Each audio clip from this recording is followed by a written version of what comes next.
Chapter 21. Last Day. Charlotte and Wilbur were alone. The families had gone to look for Fern. Templeton was asleep. Wilbur lay resting after the excitement and strain of the ceremony. His medal still hung from his neck.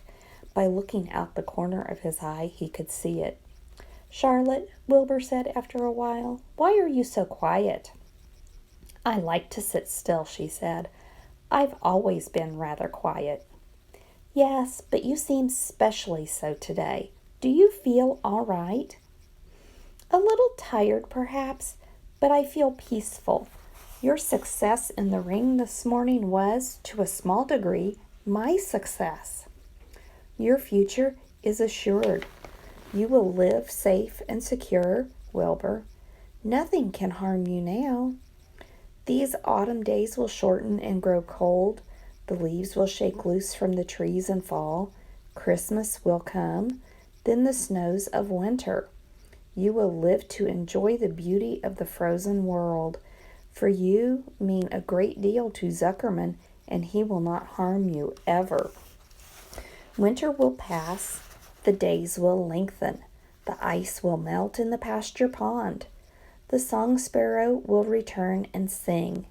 The frogs will awake. The warm wind will blow again. All these sights and sounds and smells will be yours to enjoy, Wilbur. This lovely world, these precious days." Charlotte stopped. A moment later, a tear came to Wilbur's eye. "Oh, Charlotte," he said, "to think that when I first met you, I thought you were cruel and bloodthirsty." When he recovered from his emotion, he spoke again. "Why did you do all this for me?" he asked. "I don't deserve it. I've never done anything for you." "You have been my friend," replied Charlotte. "That in itself is a tremendous thing. I wove my webs for you because I liked you. After all, what's a life anyway? We're born, we live a little while, we die. A spider's life can't help being something of a mess with all this trapping and eating flies. By helping you, perhaps I was trying to lift up my life a trifle. Heaven knows anyone's life can stand a little of that."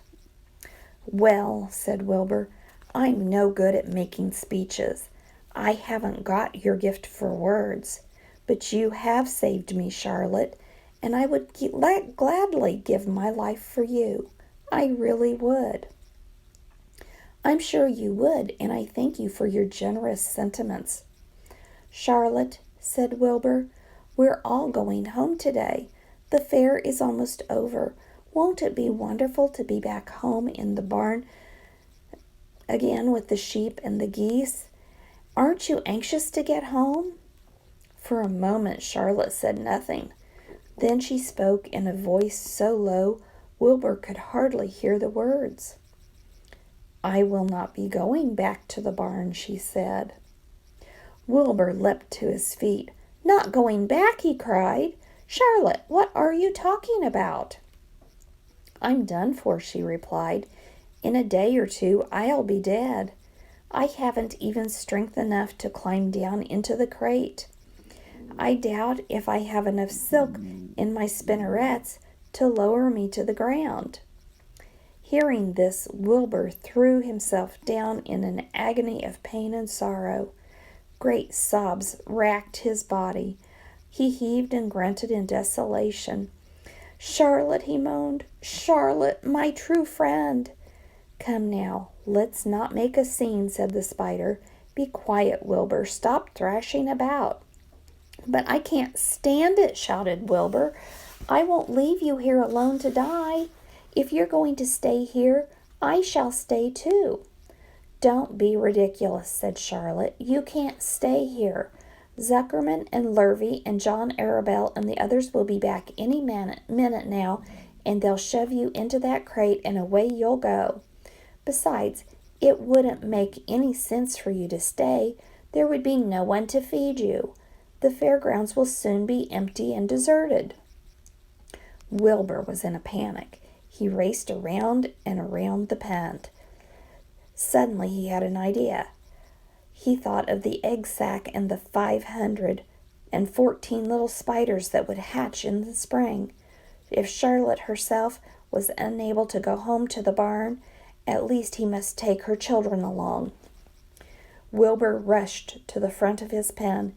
He put his front feet up on the top board and gazed around.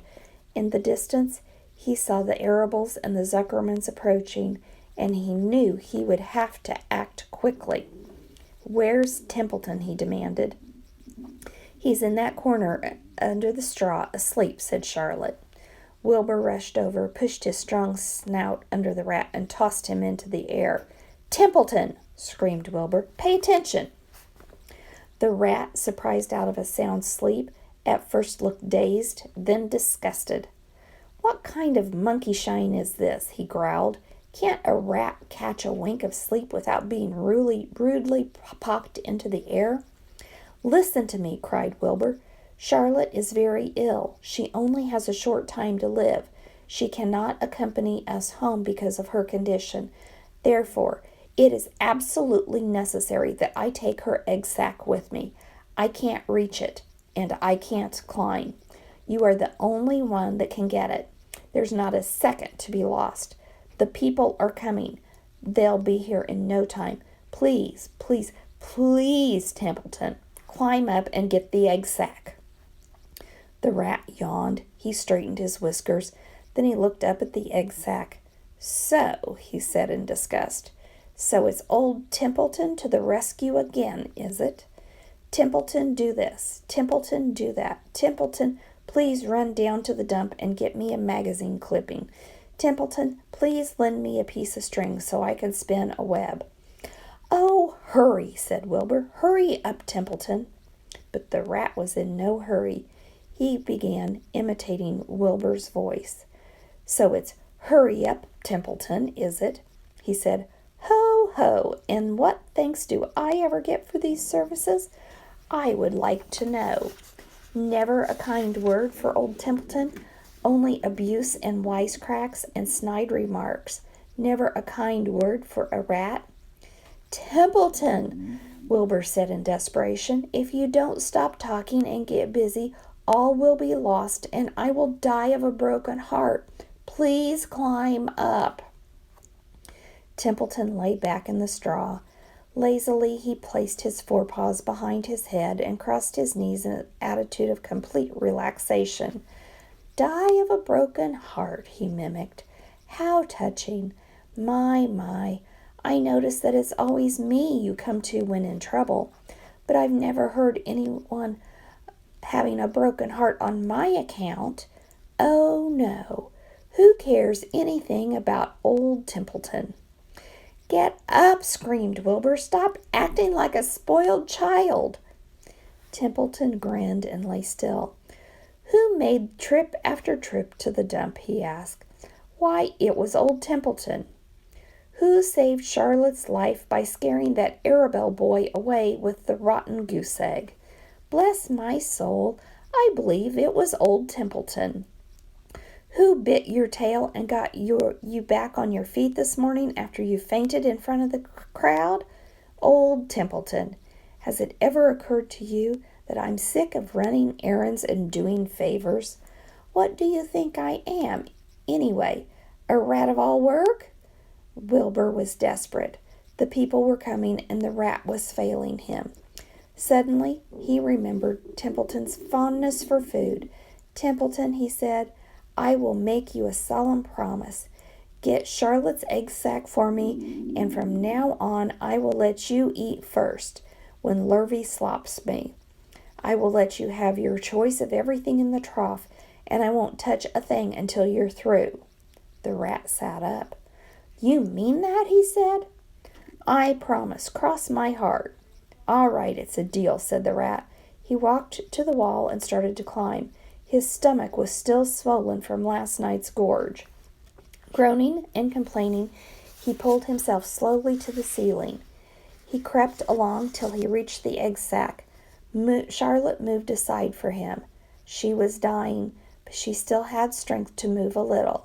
Then Templeton bared his long, ugly teeth and began snipping the threads that fastened the sack to the ceiling. Wilbur watched from below. "Use extreme care," he said. "I don't want a single one of those eggs harmed." "This stuff sticks in my mouth," complained the rat. "It's worth a caramel candy."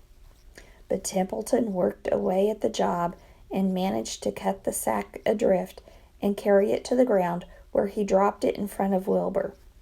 Wilbur heaved a great sigh of relief. "Thank you, Templeton," he said.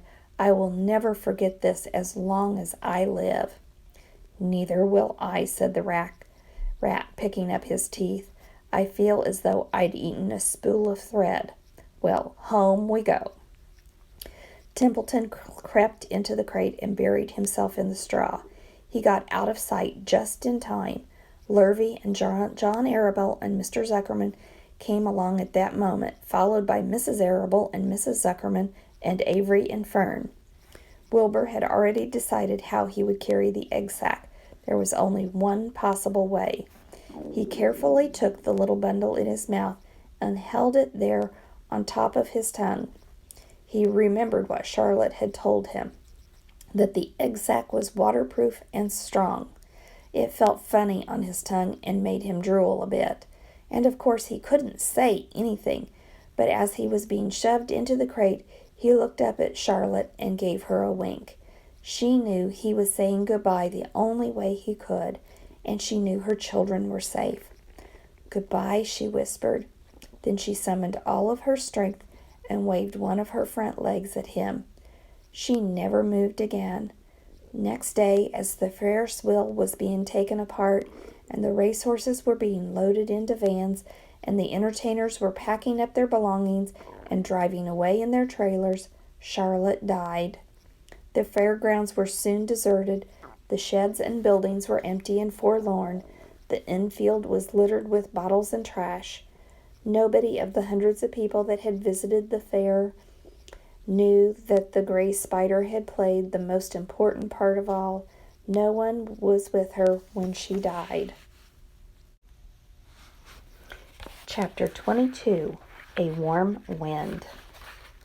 And so Wilbur came home to his beloved manure pile in the barn cellar. His was a strange homecoming. Around his neck he wore a medal of honor. In his mouth he held a sack of spider eggs.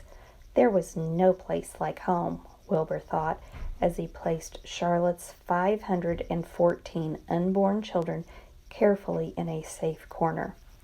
The barn smelled good. His friends, the sheep and the geese, were glad to see him back. The geese gave him a noisy welcome. Congratulations, they cried. "Nice work." Mr. Zuckerman took the medal from Wilbur's neck and hung it on a nail over the pig pen where visitors could examine it. Wilbur himself could look at it whenever he wanted to. In the days that followed, he was very happy. He grew to a great size. He no longer worried about being killed, for he knew that Mr. Zuckerman would keep him as long as he lived. Wilbur often thought of Charlotte. A few strands of her old web still hung in the doorway. Every day, Wilbur would stand and look at the torn, empty web, and a lump would come to his throat. No one had ever had such a friend, so affectionate, so loyal, and so skillful. The autumn days grew shorter. Lurvy brought the squashes and pumpkins in from the garden and piled them on the barn floor where they wouldn't get nipped on frosty nights.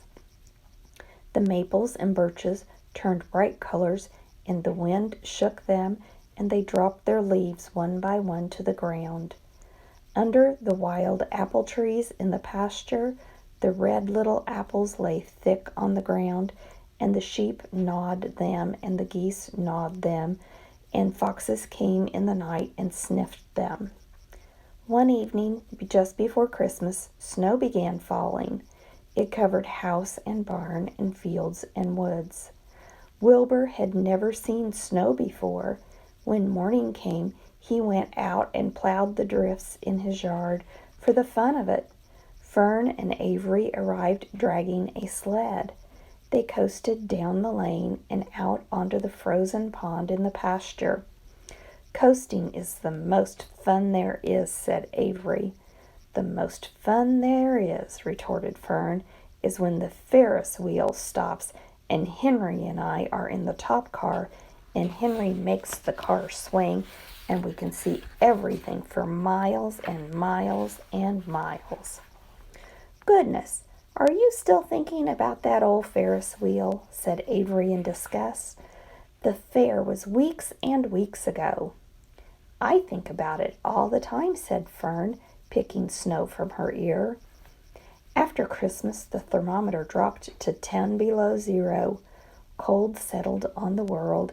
The pasture was bleak and frozen.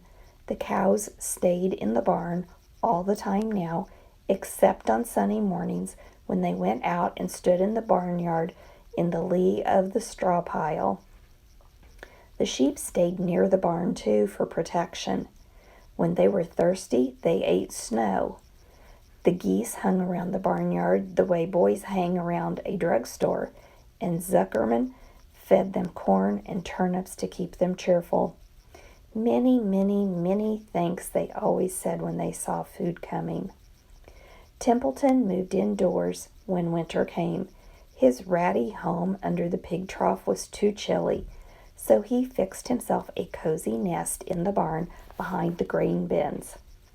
He lined it with bits of dirty newspapers and rags, and whenever he found a trinket or a keepsake, he carried it home and stored it there. He continued to visit Wilbur 3 times a day, exactly at mealtime. And Wilbur kept the promise he had made. Wilbur let the rat eat first. Then, when Templeton couldn't hold another mouthful, Wilbur would eat.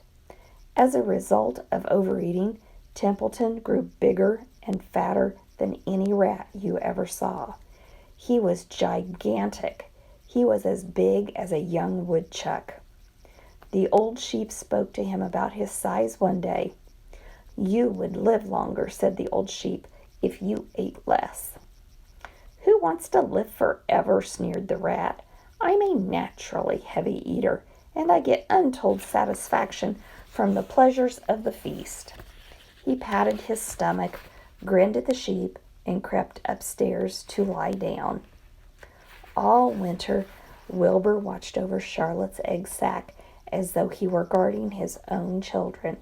He had scooped out a special place for the manure in the manure for the sack next to the board fence. On very cold nights, he lay so his breath would warm it. For Wilbur, nothing in life was so important as this small round object.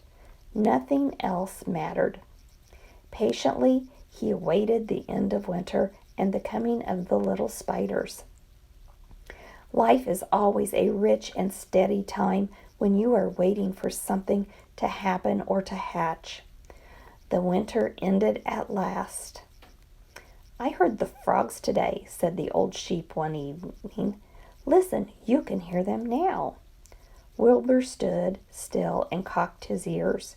From the pond, a shrill chorus, came the voices of 100 little frogs. "Springtime," said the old sheep thoughtfully. "Another spring," and she walked away. Wilbur saw a new lamb following her. It was only a few hours old. The snow melted and ran away. The streams and ditches bubbled and chattered with rushing water. A sparrow with a streaky breast arrived and sang. The light strengthened. The mornings came sooner. Almost every morning there was another new lamb in the sheepfold.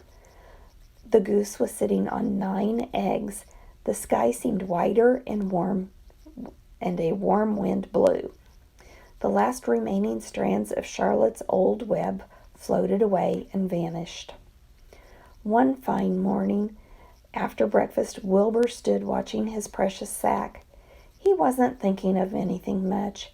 As he stood there, he noticed something move.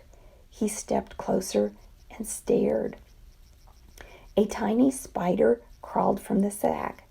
It was no bigger than a grain of sand, no bigger than the head of a pin. Its body was gray with a black stripe underneath. Its legs were gray and tan. It looked just like Charlotte. Wilbur trembled all over when he saw it. The little spider waved at him. Then Wilbur looked more closely. 2 more spiders crawled out and waved. They climbed around and around on the sack, exploring their new world. Then 3 more spiders, then 8, then 10. Charlotte's children were here at last. Wilbur's heart pounded. He began to squeal. Then he raced in circles, kicking manure into the air. Then he turned a back flip. Then he planted his front feet and came to a stop in front of Charlotte's children. "Hello there," he said. The first spider said hello, but its voice was so small Wilbur couldn't hear it. "I'm an old friend of your mother's," said Wilbur. "I'm glad to see you. Are you all right? Is everything all right?" The little spiders waved their forelegs at him. Wilbur could see by the way they acted they were glad to see him. "Is there anything I can get you? Is there anything you need?" The young spiders just waved. For several days and several nights they crawled here and there, up and down, around and away, and about, waving at Wilbur, trailing tiny drag lines behind them and exploring their home. There were dozens and dozens of them. Wilbur couldn't count them, but he knew that he had a great many new friends. They grew quite rapidly. Soon each was as big as a BB shot. They made tiny webs near the sack. Then came a quiet morning when Mr. Zuckerman opened the door on the north side. A warm draft of rising air blew softly through the barn cellar. The air smelled of the damp earth, of the spruce woods, of the sweet springtime. The baby spiders felt the warm updraft. One spider climbed to the top of the fence. Then it did something that came as a great surprise to Wilbur. The spider stood on its head, pointed its spinnerets in the air, and let loose a cloud of fine silk. The silk formed a balloon. As Wilbur watched, the spider let go of the fence and rose into the air. "Goodbye," it said as it sailed through the doorway. "Wait a minute," screamed Wilbur. "Where do you think you're going?" But the spider was already out of sight. Then another baby spider crawled to the top of the fence, stood on its head, made a balloon, and sailed away. Then another spider, then another. The air was soon filled with tiny balloons, each balloon carrying a spider. Wilbur was frantic. Charlotte's babies were disappearing at a great rate. "Come back, children," he cried. "Goodbye," they called. "Goodbye, goodbye." At last, one little spider took time enough to stop and talk to Wilbur before making its balloon. "We're leaving here on the warm updraft. This is our moment for setting forth. We are aeronauts, and we are going out into the world to make webs for ourselves." "But where?" asked Wilbur. "Wherever the wind takes us. High, low, near, far, east, west, north, south. We take to the breeze. We go as we please." "Are all of you going?" asked Wilbur. "You can't all go. I would be left alone, with no friends. Your mother wouldn't want that to happen, I'm sure." The air was now so full of balloonists that the barn cellar looked almost as though a mist had gathered. Balloons by the dozens were rising, circling, and drifting away through the door, sailing off on the gentle wind. Cries of "Goodbye, goodbye, goodbye" came weakly to Wilbur's ears. He couldn't bear to watch any more. In sorrow, he sank to the ground and closed his eyes. This seemed like the end of the world, to be deserted by Charlotte's children. Wilbur cried himself to sleep. When he awoke, it was late afternoon. He looked at the egg sack. It was empty. He looked into the air. The balloonists were gone. Then he walked drearily to the doorway where Charlotte's web used to be. He was standing there thinking of her when he heard a small voice. "Salutations," it said. "I'm up here." "So am I," said another tiny voice.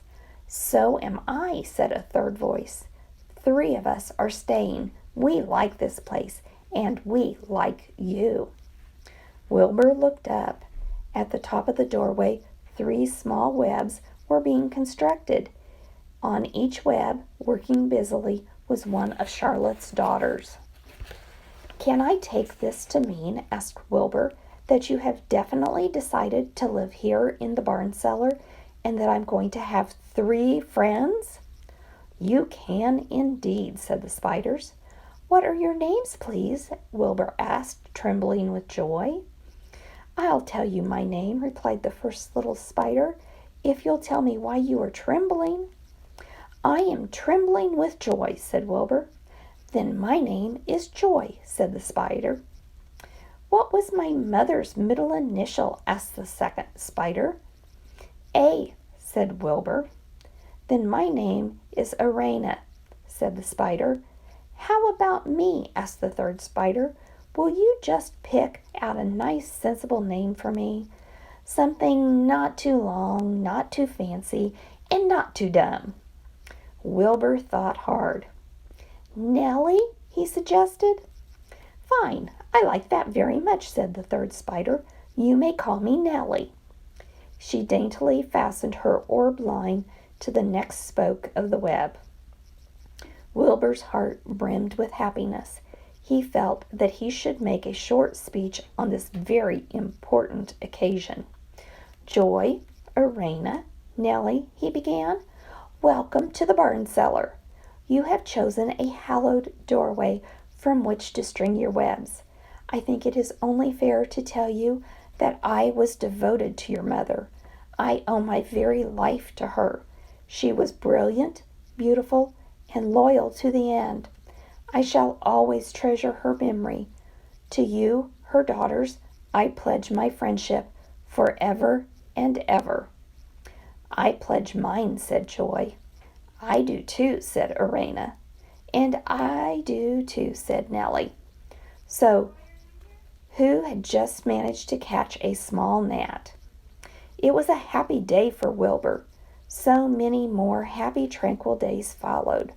As time went on and the months and years came and went, he was never without friends. Fern did not come regularly to the barn anymore. She was growing up and was careful to avoid childish things like sitting on a milk stool near a pig pen. But Charlotte's children and grandchildren and great-grandchildren, year after year, lived in the doorway. Each spring there were new little spiders hatching out to take the place of the old. Most of them sailed away on their balloons, but always 2 or 3 stayed and set up housekeeping in the doorway. Mr. Zuckerman took fine care of Wilbur all the rest of his days, and the pig was often visited by friends and admirers, for nobody ever forgot the year of his triumph and the miracle of the web. Life in the barn was very good, night and day, winter and summer, spring and fall, dull days and bright days. It was the best place to be, thought Wilbur, this warm, delicious cellar with the garrulous geese, the changing seasons, the heat of the sun, and the passage of swallows, the nearness of rats and the sameness of sheep, the love of spiders, the smell of manure, and the glory of everything. Wilbur never forgot Charlotte. Although he loved her children and grandchildren dearly, none of the new spiders ever quite took her place in his heart. She was in a class by herself. It is not often that someone comes along who is a true friend and a good writer. Charlotte was both. The end.